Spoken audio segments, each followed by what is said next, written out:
What's good? What's good, everybody? Welcome back to another episode of The Urban Platform Speaks. Make sure to like and subscribe as you tune into the channel and check out the content. And with that being said, man, I want to speak on a recent episode of the Jason Whitlock show, right?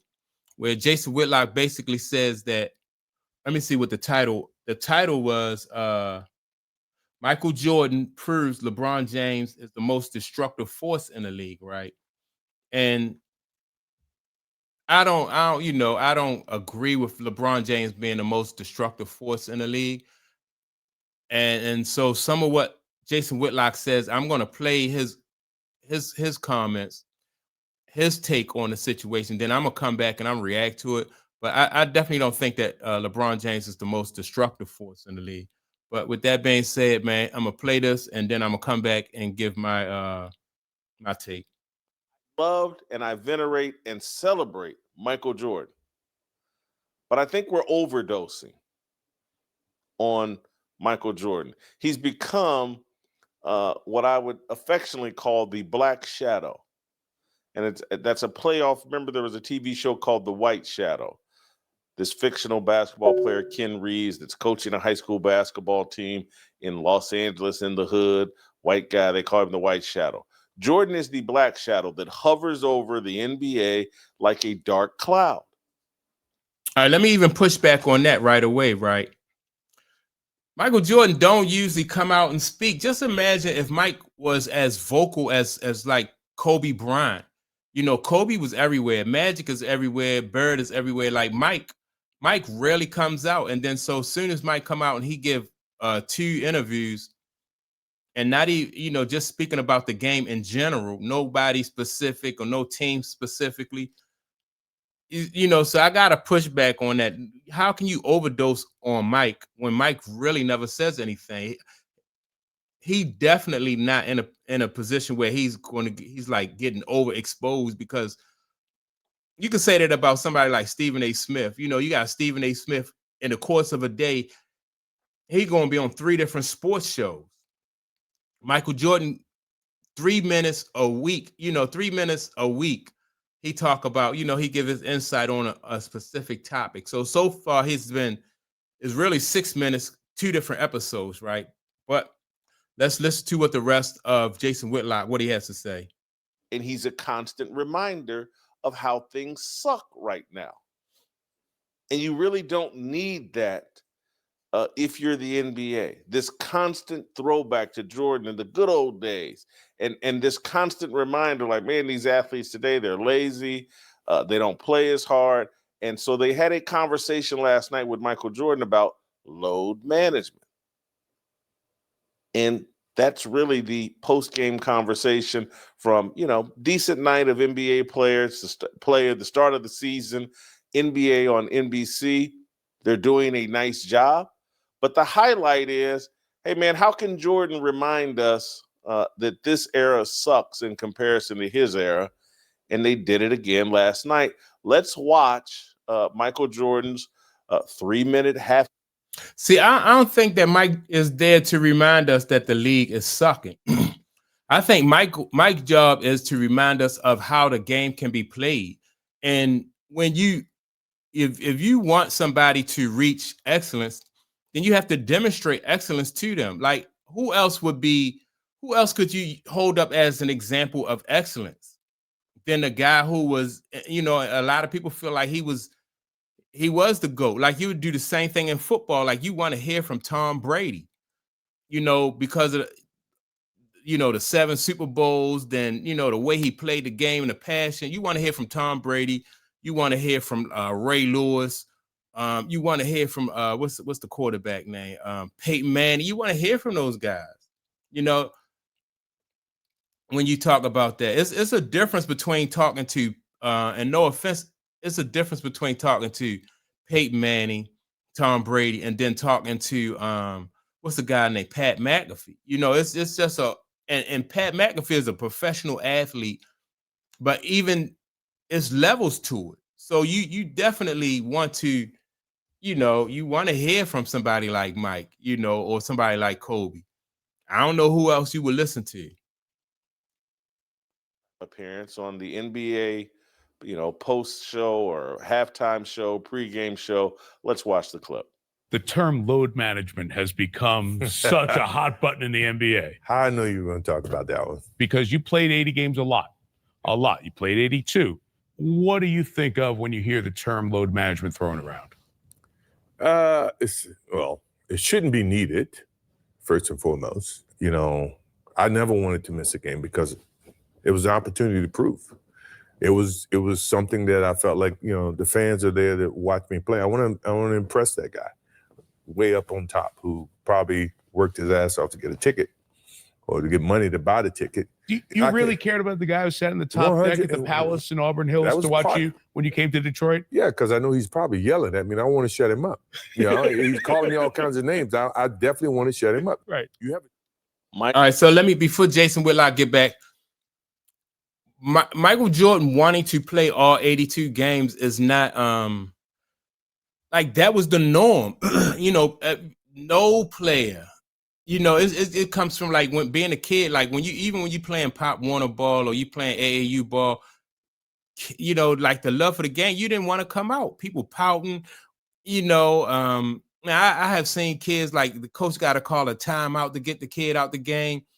So it's the same thing at that level, and even more intense because if you even seem like the kind of player that don't want to be in there, it's guys on your team. There are guys on your team who just wanted to be in there and who was going to play like they wanted to be in there. It was, Allen Iverson hated coming out of games. Who else?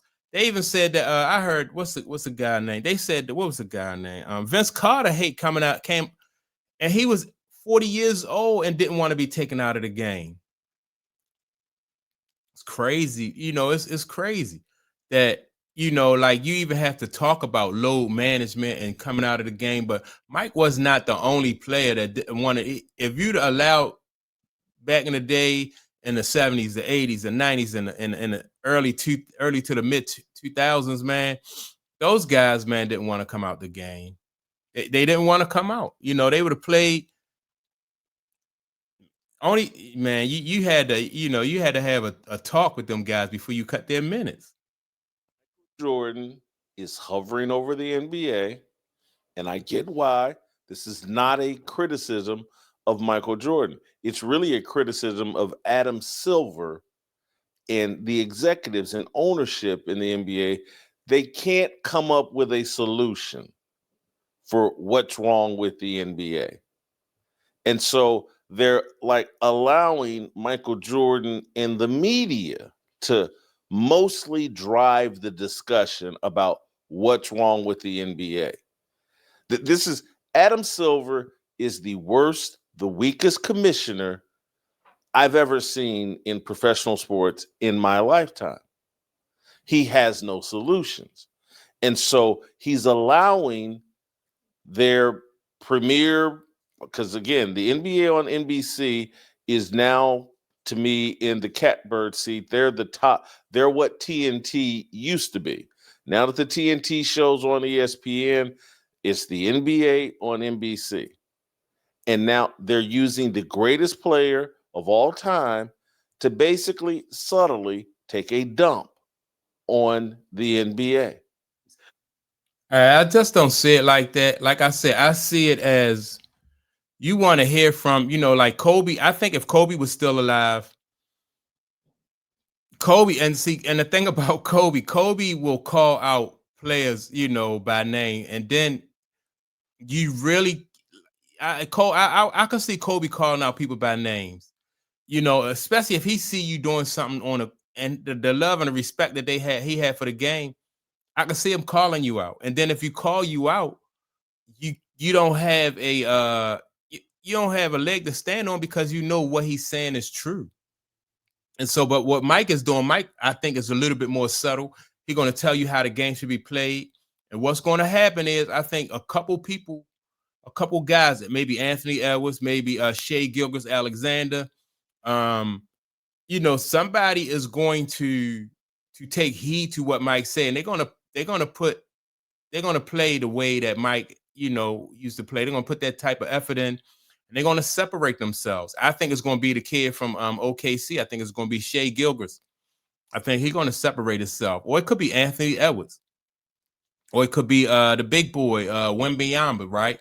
One of these guys is going to separate themselves from the league, and so once that happened, they're going to get everybody's A game every time they go into somebody else's arena, because people want to say, hey, I can beat this guy, or I deserve to be out there, with this guy. If your leader, if you got LeBron James flopping, and that's not a challenge to nobody. Like, you cheating the game. You're not even pushing your opponent when you flopping, you load managing and stuff like that. So you cheating the game, you cheating yourself, you cheating your opponent. I used to always talk about like how Muhammad Ali and Joe Frazier brought the best out of each other, right?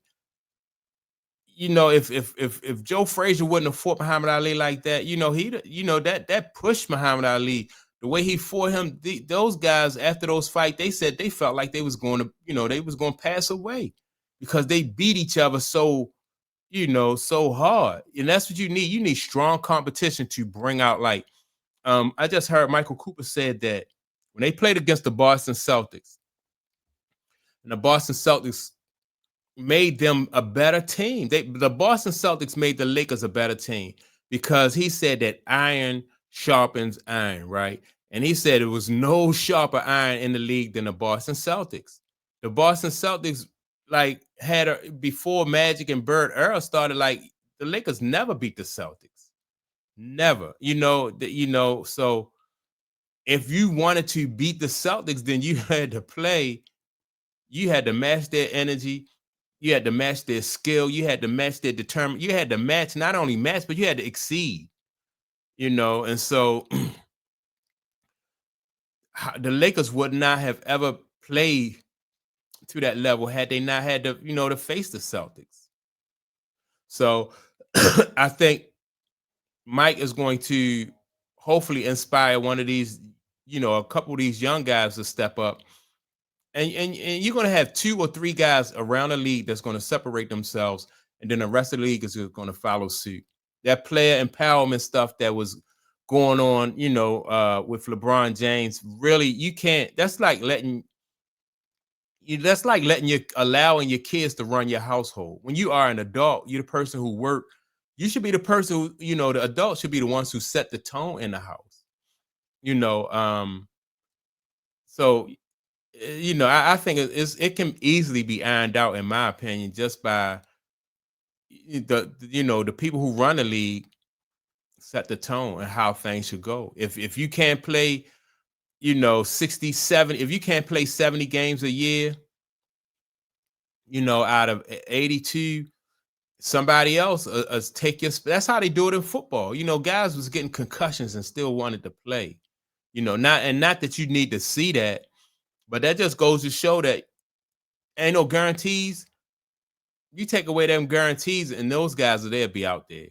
So that's my take on it. Make sure to like and subscribe to the channel. Also, don't forget to leave a comment, and I'll check you all out in the next video. Peace.